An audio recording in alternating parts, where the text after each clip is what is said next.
Hello everyone, welcoming you to this session to discuss about the topic on interconnection structures. In the previous session, we have discussed three structures, namely the multi-port organization, the time-shared bus connection, and now we will just move on to interconnection structures with crossbar switch. Okay. So as the name implies, here we are going to have all the memories and the CPUs processors in one array, and they are going to be interconnected with the switch. Here the crossbar switch, as the diagram shows here, we have the cluster hierarchies, and each one is going to be referred as, each particular node is going to be identified as a cluster. And if you just expand and view how the cluster will look like, it is nothing but the collection of various nodes. And if you just expand how the node will look like, so each node is going to be of this type, where we will have inside each node we will be having a local memory and the processing element, which is otherwise known as the control unit, the processing unit, and then we have this network interface card. Okay, and all these things will be connected together and they will be referring to the local memory. And this node will be connected with other such type of nodes to form a cluster, and all these clusters will be again connected together with the help of this crossbar hierarchy. So we have just explored the crossbar switch in terms of clusters, and then the clusters are nothing but collection of nodes. And if you take one node, it will be having all the processing elements, which can be referred as the processing unit, the control unit, and also the network interface. So these units will interact with each other, and they will have one local memory to share the information, and then it will be passed on to the other nodes in the network, and then such clusters will communicate with other clusters in the form of the crossbar switch. So this is how, if you just observe how it will look like, this is how the view will be. So it consists of so many cross points, and these cross points are placed at the intersections between the processor buses and the memory module boards. The small square in each cross point is a switch that determines the path from the processor to the memory module.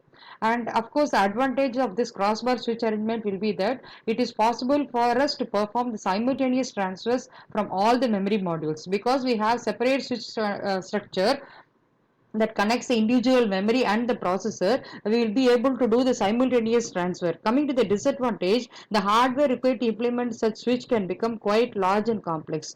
And figure shows the functional design of the crossbar switch connected to one memory module. So this is how we have already discussed this type of diagram. We have arranged the processors in one side and the memory in another side, and these processors and memories are interconnected with each other by a crossbar switch. And of course, this setup already we have discussed. If at all we want to connect many CPUs into one memory module, we have to use multiplexers, which will resolve the arbitration and which will decide what CPU or what device to be connected with the memory module and how long it should be connected. So we will be having the memory module connected with the multiplexer by means of data bus, address bus, read write bus, and the memory of course should be enabled, because we have so many memory modules communicating with the processor. So which memory is to be enabled for that particular point of time, that has to be received or activated by this means of memory enabled signal. And coming to this multi-stage switching network, we have two type of systems, as we have already discussed. One is called tightly coupled, another one is loosely coupled. The name tightly coupled refers to the memory which is going to be made common. So all the processing elements, processing units will be having a common memory, and these memory will be shared together, and so only it is called as tightly coupled. Coming to the loosely coupled system, each processing unit will have their own memory, which is also called as a local memory, and they will be always referring to the local memory, and the processing unit will interact with another processing unit by means of message passing mechanisms. So such type of systems is going to be called as a loosely coupled system. And coming to the basic components of the multi-stage network, we have two input and two output interchange switch. I think we can just see it from this diagram. Here if we have the two inputs A and 1, and the outputs are 0 and 1. So A can be connected to 0 directly like this, and A can be connected to 1 by means of this cross switch. And similarly B can also be connected to both 0 and 1. So with two input and two outputs, we'll have four combinations as mentioned here, and the same thing can be expanded to any levels. Accordingly, we will be providing the interconnection. And the basic component of the multi-stage network with two input and two output interchange, as we've discussed already, it has been expanded here. So obviously A and B can be connected to either 0 or 1 as per the requirement. So this is going to be a 2 by 2 switching switch which is used as a basic building block, so that we can build or we can explore to any kind of multi-stage network. So for example, they have given another network of 3 levels where we have the two inputs P1 and P2 which can be connected to 0 and 1, and like this we can have different tiers, different levels. And suppose if we want to have a 0 here, so this P1 will be connected to 0, and this will be in turn connected to another 0, and this will be connected here. So like this we can produce any number of binary patterns. If we have 3 levels, totally 2 power 3, 8 combinations can be addressed. Suppose for example, if we want to generate 101, so the P1 will be connected to 1 and then 0. So it should be connected to 0. 0 means it will be horizontal top connection, and then from this it has to be connected to another one. So like this we'll be able to generate all combination of 7 patterns with the 3 levels. So the number of levels will decide how many binary patterns that can be generated. So this is another example of a crossbar switch, which is also called as an 8 by 8 omega switch network. So we can just traverse like this. So if it is 0 0 0, so all the 0 level will be connected, and similarly if it is 1 triple 1, all at the 1 level will be interconnected, and we can generate all the other combinations by providing the appropriate cross connections. So some request patterns cannot be connected simultaneously. That means any two sources cannot be connected simultaneously to the destination. So in a tightly coupled multiprocess system, the source is always going to be the processor and the destination is going to be the memory module, and the path has to be established between this processor and the memory so that the transfer of data can happen between them. And in a loosely coupled system, both the destination and the source are going to be both the processing elements, and because they are going to be the processing elements, each element will be having their own local memory. So only it is called as loosely coupled system.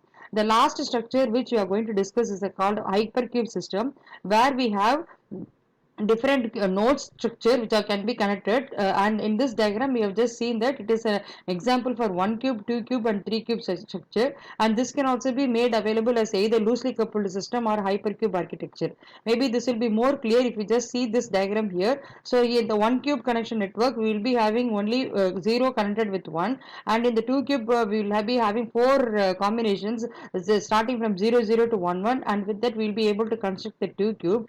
And in the case of 3 cube we will be able to produce 2 power 3 8 binary patterns, and this will be connected like this.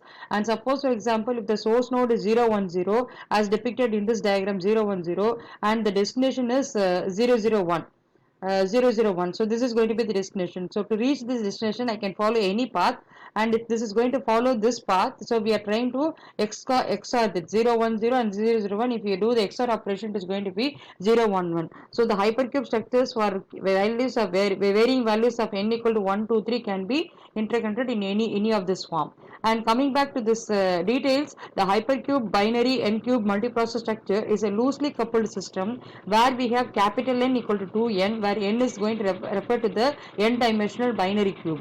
Okay, as the number of cube, if n equal to 1 we will be having only 1 here, and if n equal to 2 4, like this it will be expanded in powers of 2. Each processor forms a node of the cube, and it affects only a CPU, but also the local memory and an IO interface. It contains the CPU and also a local memory with an IO interface. Each processor address differs from that of each of its neighbors address exactly by 1 bit position. That is an important point to be observed. I think in this diagram it will be clear. If you just observe one node with another node, each one will be differing from each other only by means of 1 bit. So if you just observe here, if n equal to 1, it is going to be 0, and here it is 1. And in this pattern, if you observe the neighboring nodes, see here this MSB pattern is going to be changed here, whereas if you observe these two, I think the LSB is changed from 1 to 0. And again if you observe the bottom two nodes here, the MSB is going to be changed from 0 to 1, and again in this I think the LSB is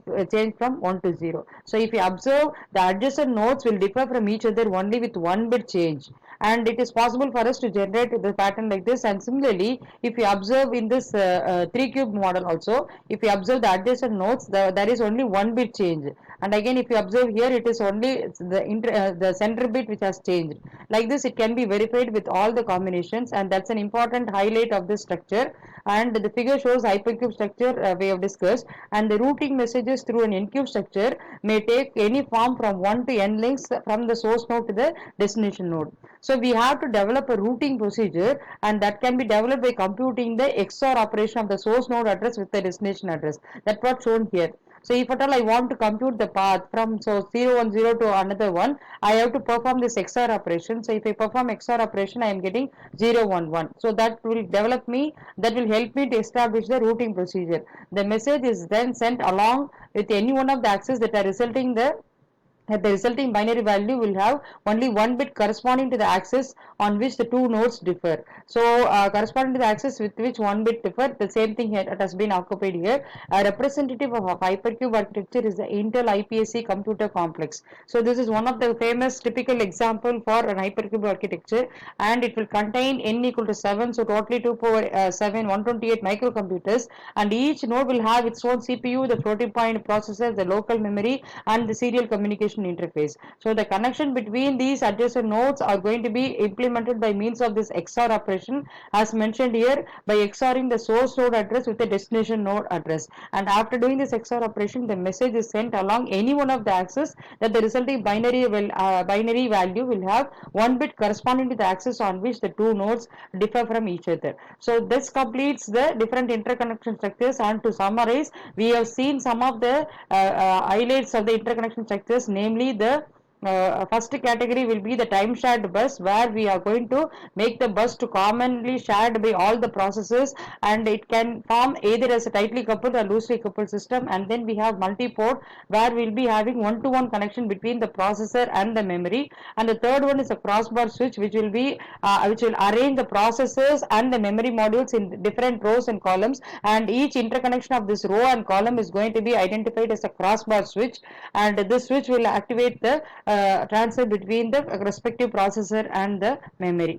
The fourth category will be the multi-stage switching network, and in the multi-stage switching network, we have seen how connection is going to be established between the two inputs and the two outputs. So you can connect the input either to 0 or 1. Like that, we can connect any number of inputs to the appropriate levels, and different stages can be interfaced like that, and if the number of levels will decide how many combinations can be produced. And the last category which you have discussed comes under the hypercube system, where we have the nodes identified as all the vertices will be identified as nodes, and each node can communicate with appropriate memory, and they can also have the local memory interconnection. So this completes the discussion of the interconnection structures which are going to be adopted in the multiprocessor system. And of course, in the crossbar switch, we can have the concept of clusters, where the clusters are nothing but collection of nodes, and the nodes are nothing but the collection of the processing elements and the network interface, which are interconnected with each other by means of local memory. So this completes the discussion of the interconnection structures. Thank you.